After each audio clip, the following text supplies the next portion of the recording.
Muchísimas gracias por darme la oportunidad de participar. Y antes de presentar a nuestro ponente, quiero felicitar y saludar a nuestros líderes nacionales, a Arturo Escobar y Vega, a querida Karen Castrejón, al senador Velasco, que se pararon tantito, al diputado Carlos Puente, a Chucho Sesma, a todos los organizadores. De verdad, muchísimas felicidades.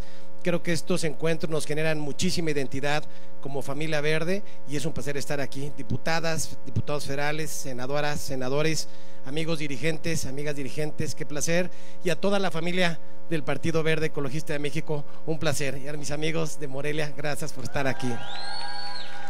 Me toca presentar a Omar Vidal Pinzón, quien ha destacado por su labor en el estudio de la flora y fauna de diversos ecosistemas del mundo y en particular en lo que se refiere a los peligros actuales que corre el planeta por la pérdida de una cantidad considerable de especies. Cabe señalar que fue director general del Fondo Mundial para la Naturaleza, la WWF, y también es uno de los líderes en el rubro con presencia en más de 100 países. Además es editorialista en el periódico El Universal y es investigador en diversas instituciones. Hoy nos acompaña para hablar sobre la importancia de la conservación de nuestros ecosistemas con la ponencia México Megadiverso. Muchísimas gracias por tu participación y disfrutemos al biólogo Omar Vidal. Bienvenido.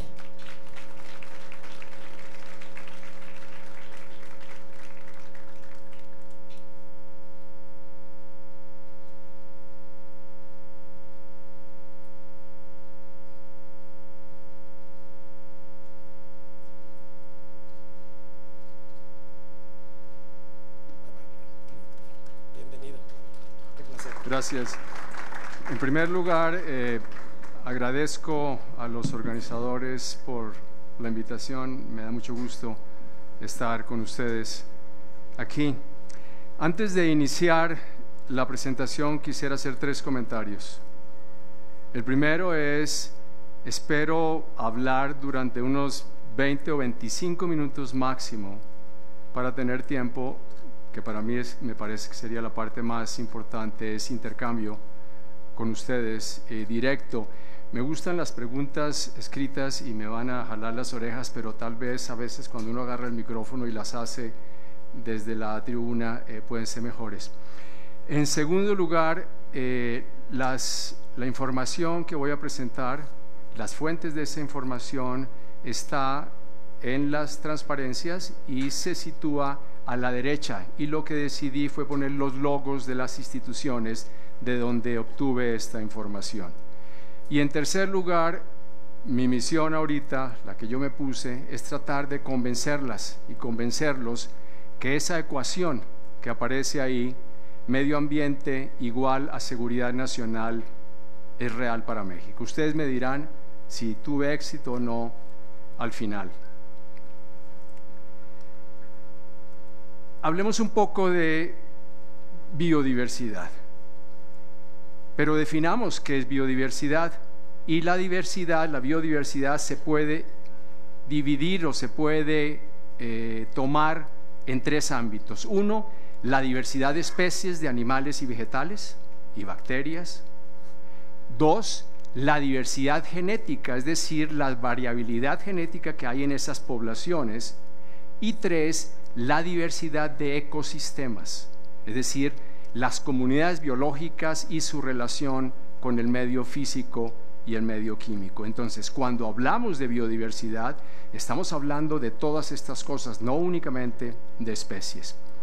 México y los megadiversos, estos 17 países, inclusive México, que ocupa el 4º lugar, 17 países tienen alrededor de 70% de la biodiversidad del planeta, como la he definido ahorita.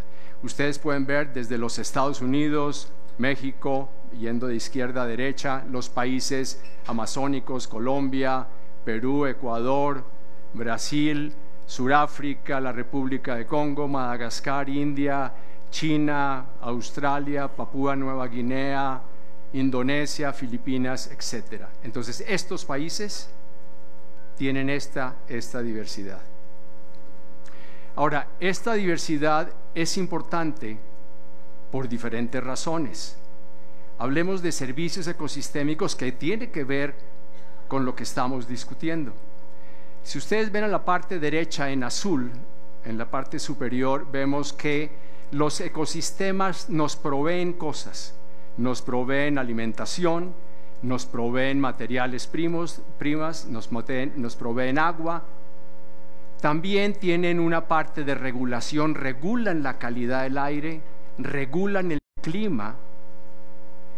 Tienen componentes también de mantenimiento, el ciclo de los nutrientes, la fotosíntesis por la que se produce el oxígeno, y también otros valores culturales, solamente el hecho de disfrutar el aire libre, disfrutar la naturaleza, disfrutar el río, disfrutar el mar, y son cosas muy importantes porque para muchas personas en todo el mundo, y en México no es la excepción, tiene un componente de valores espirituales.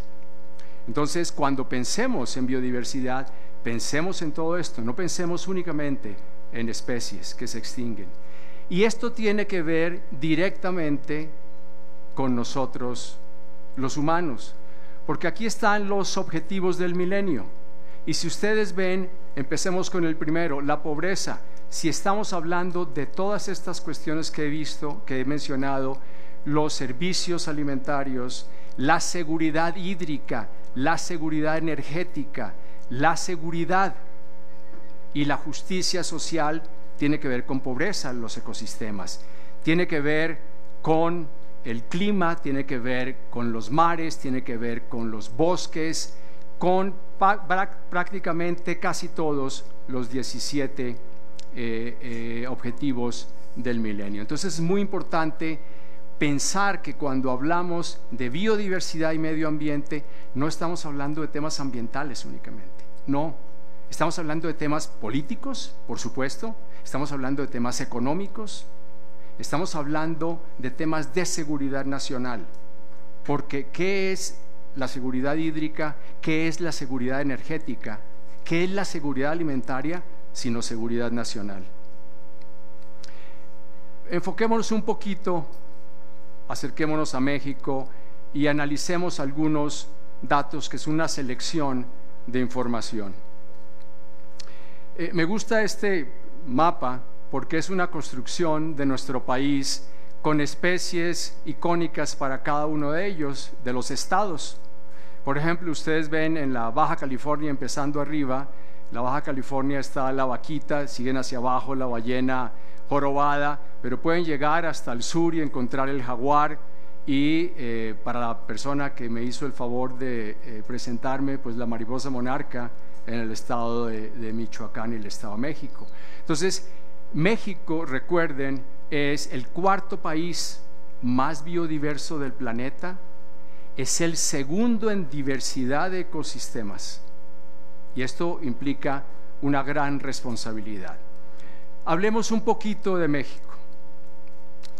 Aparte de lo que he mencionado de la importancia de la biodiversidad, México también es un país diverso en lenguas, en culturas. Es el quinto del mundo. El quinto. México tiene 364 lenguas indígenas. Es el quinto más importante. Y ahorita al rato voy a hablar un poco más de esa relación que hay entre lenguas y biodiversidad, porque las especies animales y vegetales miden la biodiversidad y las lenguas miden la riqueza cultural de un país. La yuxtaposición de los dos son la identidad nacional. México tiene una superficie, en menos de 1% de la superficie del planeta tenemos 10% de las especies. 10% de las especies, y 40% de esas especies son endémicas de México, es decir, solamente están aquí. Tenemos una cantidad de bosques, tenemos 2 litorales en el Pacífico, en el Atlántico, con 11,000 kilómetros de longitud, somos segundos en biodiversidad de plantas, etcétera, etcétera. Entonces tenemos un país realmente muy rico en biodiversidad, muy rico en recursos naturales. Sin embargo, uno podría decir que México es un país de pobres o cuando menos la mitad del país está en pobreza. Estos son datos del Coneval, del CONAPO y del PNUD. De los 130 millones de mexicanos que tenemos ahora, por lo menos 55.7 millones están en pobreza, casi la mitad del país. De ellos, casi millones en pobreza extrema. Y noten ustedes, casi 30 millones con carencias alimentarias y rezagos educativos. De estos compatriotas, más de 11 millones son los más vulnerables, los más pobres, son nuestras comunidades indígenas, ahí donde decimos que reside esa riqueza cultural. Y por eso estamos en el lugar 86 entre 191 naciones en ese índice de desarrollo humano que toma en cuenta la esperanza de vida al nacer, la tasa de alfabetización de adultos, etc. Ahora, no pretendo que vean esta transparencia, solamente les digo que en la parte de abajo está mostrando las tendencias en diferentes temas del 2016 hasta el 2020.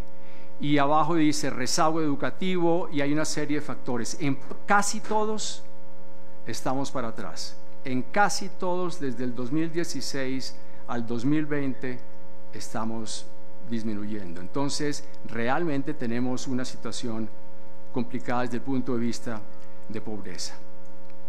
Hablemos un poco de las cuentas ecológicas y económicas de México, y estos son datos para el 2021 del INEGI.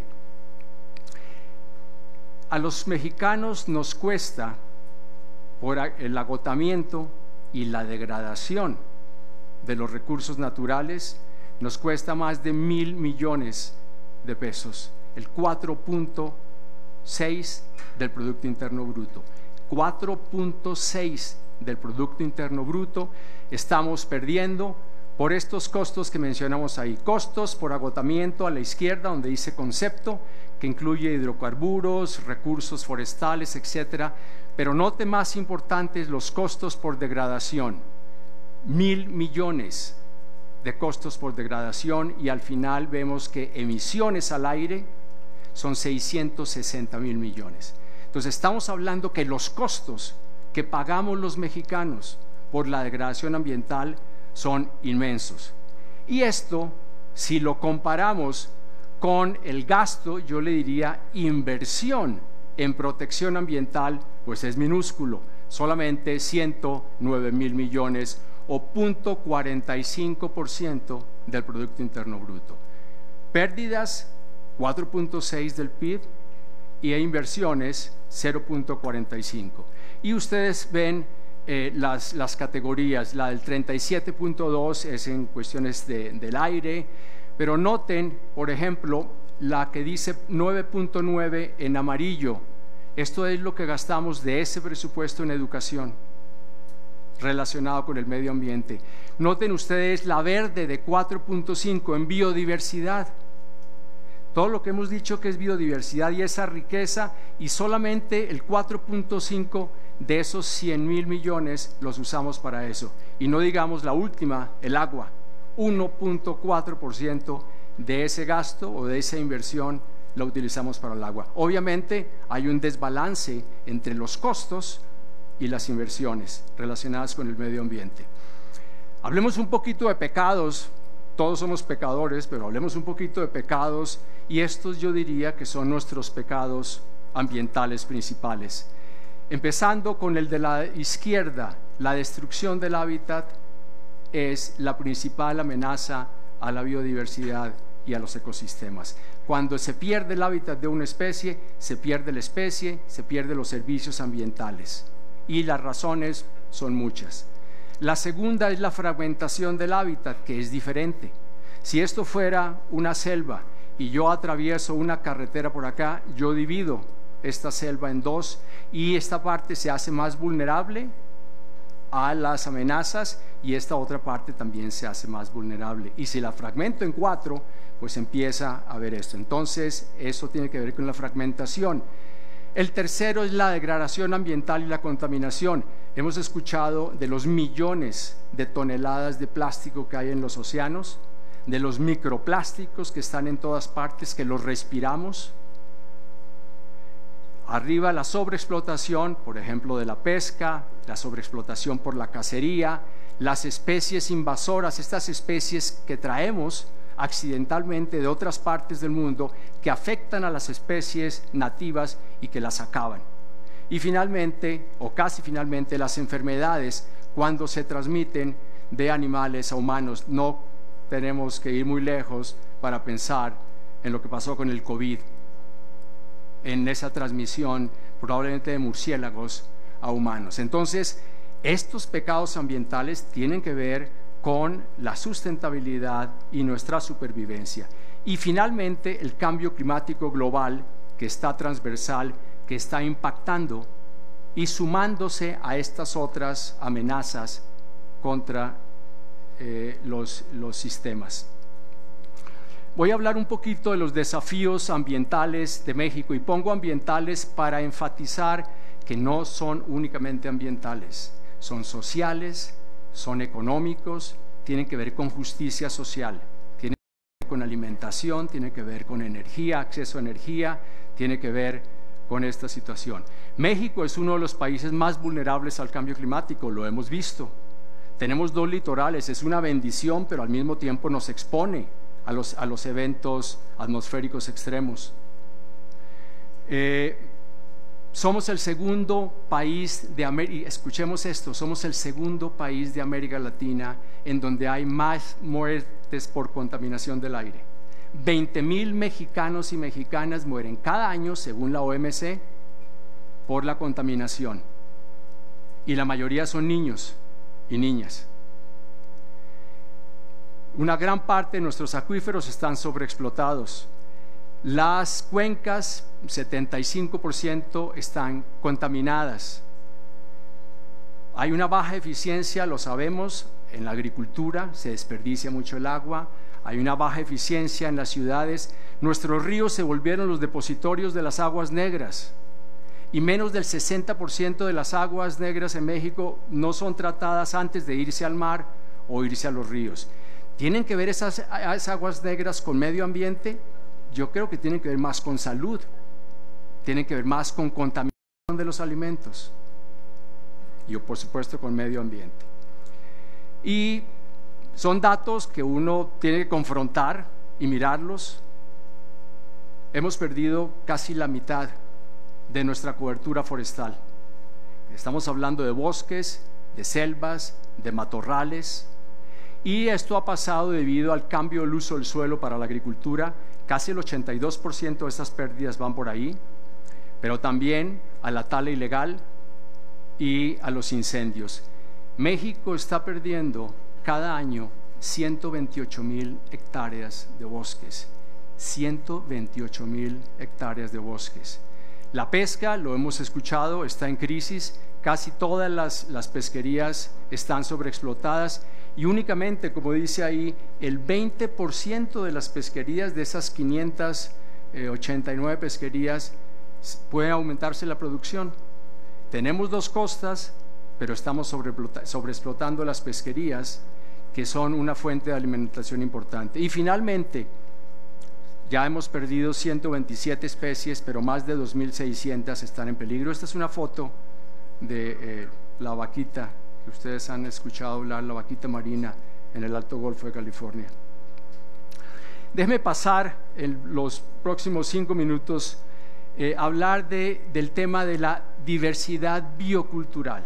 ¿Qué es la diversidad biocultural? Es esta mezcla entre biodiversidad y culturas. Y dijimos que la biodiversidad se mide por el número de especies de animales, vegetales, bacterias, y la cultura por el número de lenguas. Este es un estudio a nivel mundial que lo que hicieron fue mapear las partes del mundo, los países del mundo con mayor diversidad vegetal, y pusieron puntos con las lenguas. Entonces, donde ustedes vean el verde más intenso, es que la diversidad vegetal, o sea, la cantidad de especies de vegetales y probablemente de animales también, es mayor. en donde ustedes vean los puntitos que ya se vuelven negros en algunas partes, como el sur de México. Miren ustedes, allá estamos viendo es Oaxaca y Chiapas. Allá está la mayor parte de la diversidad mexicana. Y allá está la mayor parte de las lenguas. Allá está la riqueza cultural de México, una gran parte. Pero miren ustedes y comparen con los 17 países megadiversos. Son casi los mismos. Miren el Amazonas, miren el Congo, miren Sudáfrica, miren Indonesia, miren Australia. Entonces, hay una correspondencia clara entre biodiversidad y diversidad de lenguas. Las dos probablemente han evolucionado en manera paralela. Cuando perdemos una especie, perdemos algo de nuestra propia historia. Cuando perdemos una lengua, perdemos esa cantidad de información ancestral que viene de nuestros pueblos originarios. Este es un estudio que hicimos con un colega hace un par de años que habla de la diversidad biocultural amenazada de México. Lo que está viendo ustedes es, mapeamos de esas 364 lenguas mexicanas, pusimos en rojo las lenguas que están más amenazadas, es decir, las que tienen menos de 100 hablantes, y muchas no se escriben. Entonces, cuando se mueren los hablantes, se acaba la lengua y se pierde la información cultural, espiritual y ambiental que tenemos. Y si ustedes ven, hay muchas, yo diría en Baja California, pero de nuevo, la mayor cantidad se van hacia el sur, en la zona de Michoacán, en la parte de Oaxaca y en la parte de Chiapas. Interesante notar en el extremo izquierdo, en la Baja California, ahí están la lengua más amenazada que tiene México y la especie más amenazada que tiene México. La vaquita marina probablemente ya se extinguió o quedarán menos de 10. La lengua quiligua, había el año pasado 2 hablantes viejos, 2 hablantes de más de 85 años, que cuando se mueran, perdimos la lengua quiligua. Entonces es tan trágico perder una lengua como perder una especie. Y lo que estamos mostrando ahí es únicamente las lenguas extintas y las lenguas en peligro de extinción. Y noten ustedes, hay casi 16 estados. En la mitad de nuestro país hay lenguas amenazadas o en peligro o se han extinguido. Y noten, Oaxaca tenemos 16 y así seguimos para abajo. Quisiera ir ya cerrando con tal vez temas un poco más propositivos después de haber visto este panorama que tenemos. Tal vez la estrategia o herramienta más importante para proteger la biodiversidad, entendida como ecosistemas, etcétera, etcétera, sean las áreas naturales protegidas. Y como estas áreas naturales protegidas están asociadas a las comunidades, entonces las áreas protegidas no solamente protegen la diversidad, sino las lenguas. México tiene 187 áreas naturales protegidas federales, que son un poquito menos del 11% del territorio, y tiene también alrededor del 22% de la zona económica exclusiva con áreas protegidas.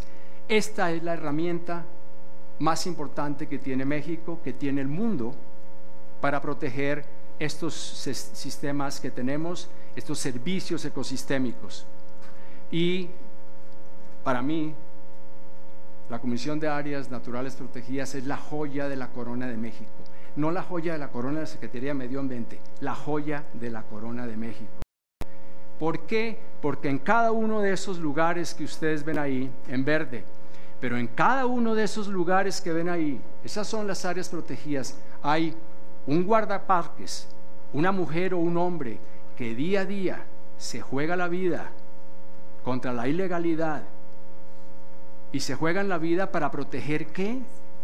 Esos sistemas, esa biodiversidad, esas lenguas que son patrimonio de ¿quién? De todos nosotros. Entonces ahí están los guardaparques trabajando, lo tengo que decir, en condiciones muy difíciles, muy difíciles, porque los presupuestos desde hace mucho tiempo para las áreas protegidas se han disminuido. Quisiera cerrar con esta transparencia y pedirles que nos miremos en el espejo. México y Colombia son los dos países más mortíferos del planeta para los defensores del medio ambiente. Esto es un análisis de Senda del 2014 al 2022 que muestra que 148 hombres y mujeres, la mayor parte de comunidades indígenas, han sido asesinadas, han sido asesinados por defender el territorio. Noten ustedes, desde el 2014 al 2022, estamos hablando de años críticos como el 2017, 29 asesinados, hasta el 2022-24. Y a la derecha lo que vemos es la distribución. Yo, con todo respeto, les pido que hagamos un minuto de silencio por todos esos mexicanos y mexicanas asesinadas y asesinados por defender el patrimonio de todos.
Muchas gracias.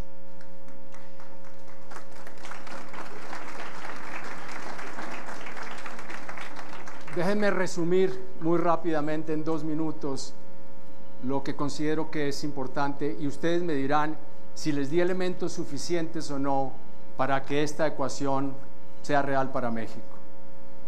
En primer lugar, estamos hablando que el medio ambiente no es únicamente ambiente, tiene que ver con economía, tiene que ver con salud y tiene que ver con alimentos. Segundo, la diversidad de México es impresionante.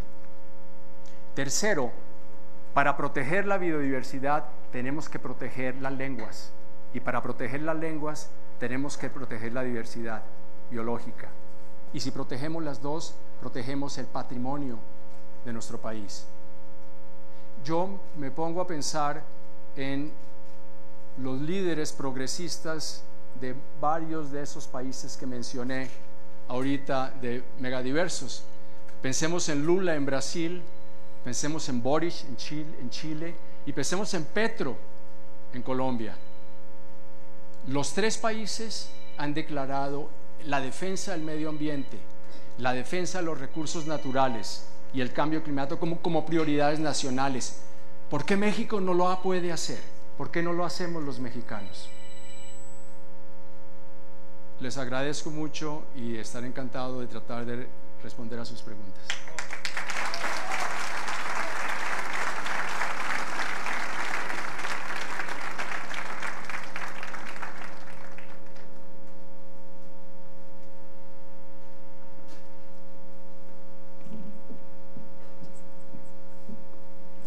Muchísimas gracias, Omar, fue una gran plática. Verdaderamente hay que reflexionar sobre el futuro de la vasta biodiversidad en México y de toda la vida que tenemos en nuestras manos, finalmente, ¿no?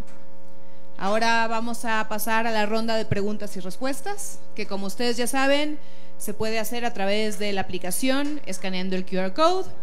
Ahí ustedes pueden poner sus preguntas y aquí con mucho gusto las leeremos. Vamos con la primera pregunta.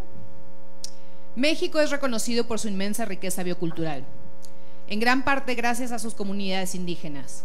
¿Cómo ve usted la inclusión de estos grupos en las políticas de conservación y gestión de la biodiversidad? ¿Y cuál cree que debería ser el papel en la construcción de un futuro verde para México? Yo creo que la pregunta se responde. No vería yo una estrategia de largo plazo de sustentabilidad de México justa, incluyente, sin la participación de esos más de 11 millones de mexicanos en las comunidades, que son los custodios de la biodiversidad. Sin ellos, a ningún lado. Segundo, me parece, y no es una sorpresa para todos, las comunidades indígenas por años han sido dejadas a los lados. Pensemos en un plan nacional de desarrollo en donde participen las comunidades indígenas, en donde el eje ambiental y el eje cultural sean componentes transversales de las políticas públicas. Si México hace eso, yo creo que tenemos mucho por delante y mucho por hacer. Completamente de acuerdo contigo. Siguiente pregunta. ¿Cuál cree usted que debería de ser la estrategia de México para equilibrar de manera efectiva el crecimiento económico con el desarrollo sostenible, garantizando un progreso que respete y proteja nuestra diversidad biológica?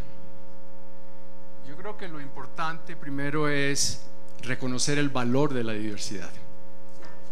Hay gente que habla de capital natural, a algunos no les gusta lo de capital natural, pero cuando estamos hablando de salud, cuando estamos hablando de alimentos, cuando estamos hablando de acceso a energía, estamos hablando de dinero, estamos hablando de desarrollo económico, estamos hablando de inversiones, estamos hablando de temas en que todos los mexicanos, desde los empresarios hasta la sociedad civil, hasta los gobiernos, deberían participar.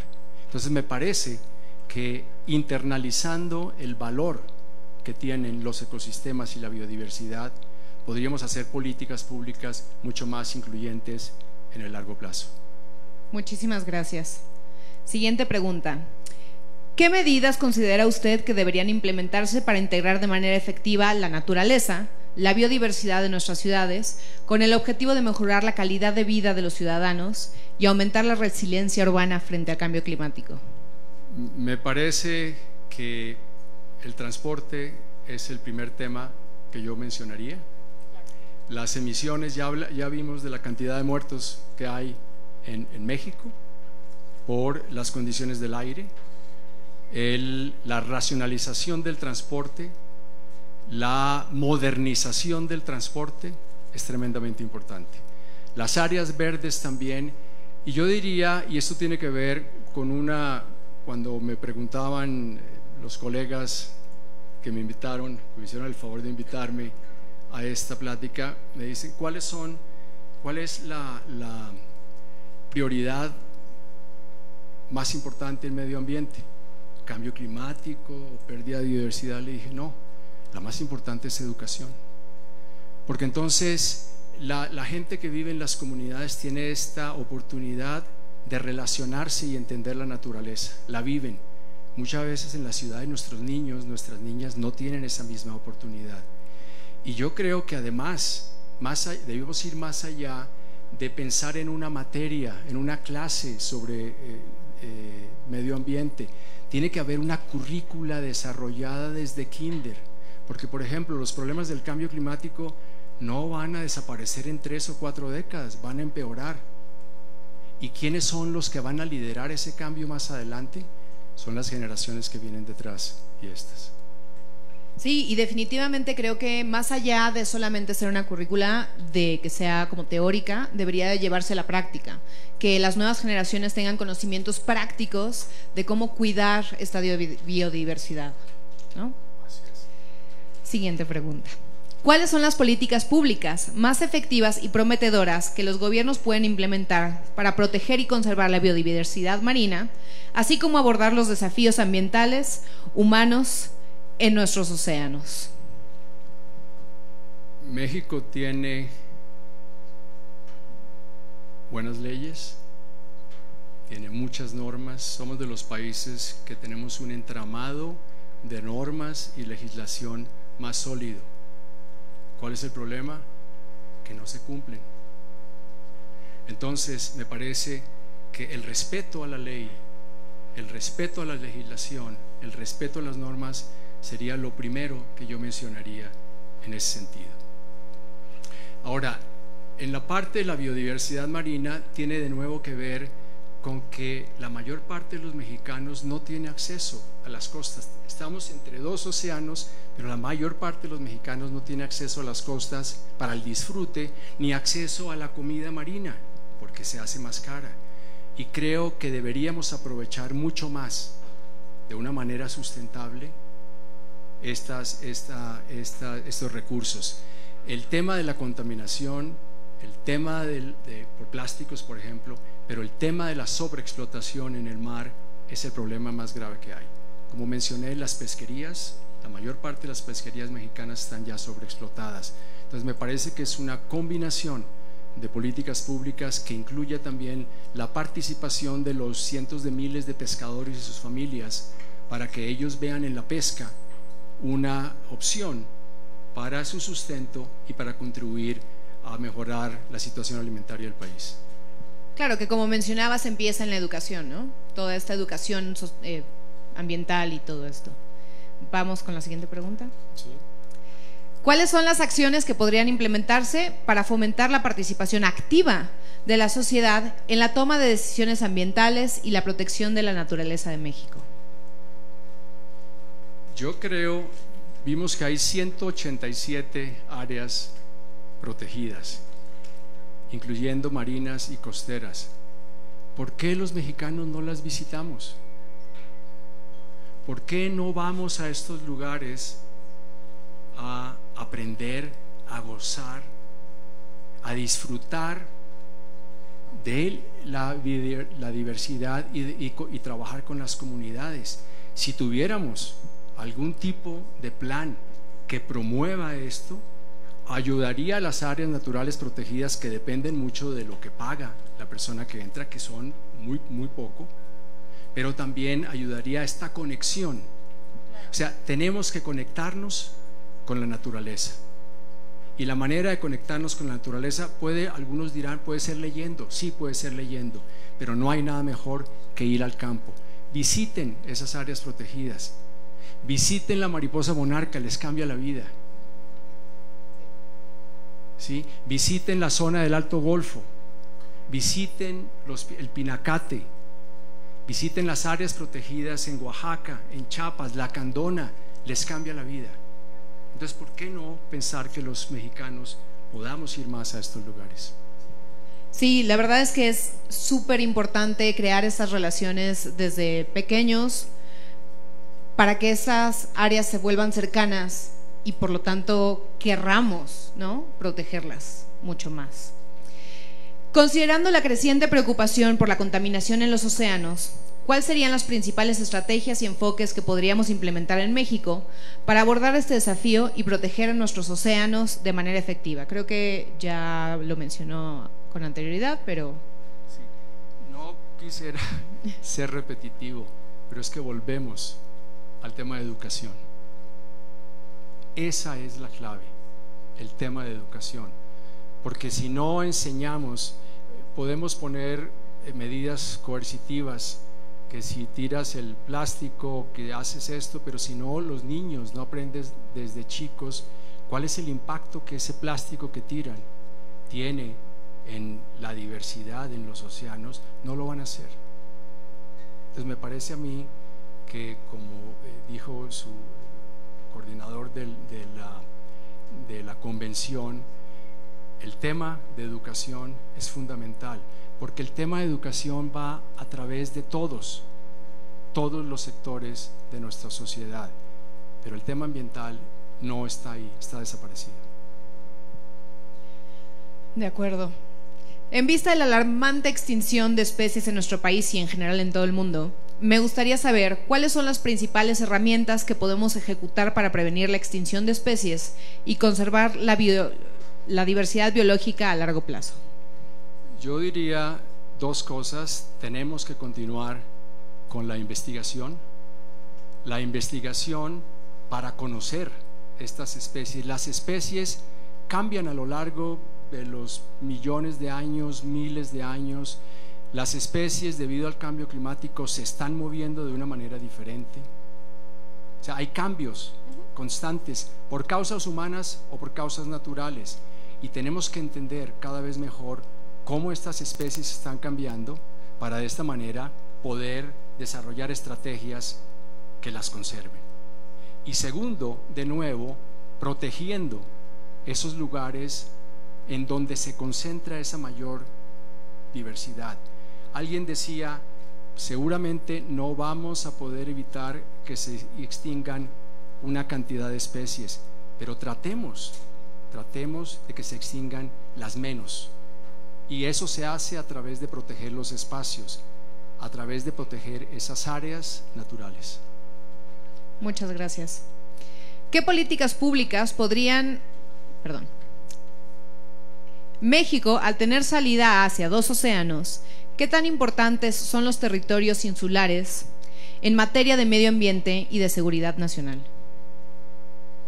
No soy un experto en seguridad nacional, aunque puse ahí en la ecuación que medio ambiente igual a seguridad nacional, pero me imagino que puedo ver que los espacios insulares son tremendamente importantes para México en mantener vigilado su territorio. Pero recordemos que las islas son áreas en donde hay muchas especies únicas y muchos servicios únicos. ¿Por qué? Porque las especies se aíslan.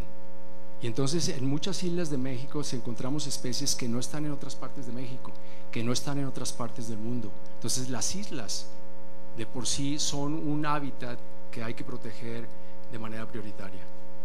Muchísimas gracias. ¿Qué políticas públicas podrían implementarse para promover una reducción efectiva de la contaminación y mejorar la calidad del aire, el agua y el suelo en nuestras comunidades? Yo creo que tiene que ver de nuevo con reconocer ese valor que tienen estos recursos. Si ustedes recuerdan, vimos la eficiencia en el uso del agua agrícola en México es 52%. ¿Por qué? ¿Por qué se desperdicia tanta agua? Porque evidentemente a nadie le cuesta tirarla. En las ciudades, pues ya lo sabemos cómo nos bañamos o se baña una gran cantidad de la población, la ducha prendida. No nos cuesta, el agua es muy barata todavía. Y lo que no cuesta, pues a veces uno no lo valora. Entonces me parece que estas regulaciones, y hay regulaciones para la sobreexplotación del agua, pero, repito, tenemos políticas públicas sólidas, tenemos legislación sólida, el problema es a la hora de la instrumentación.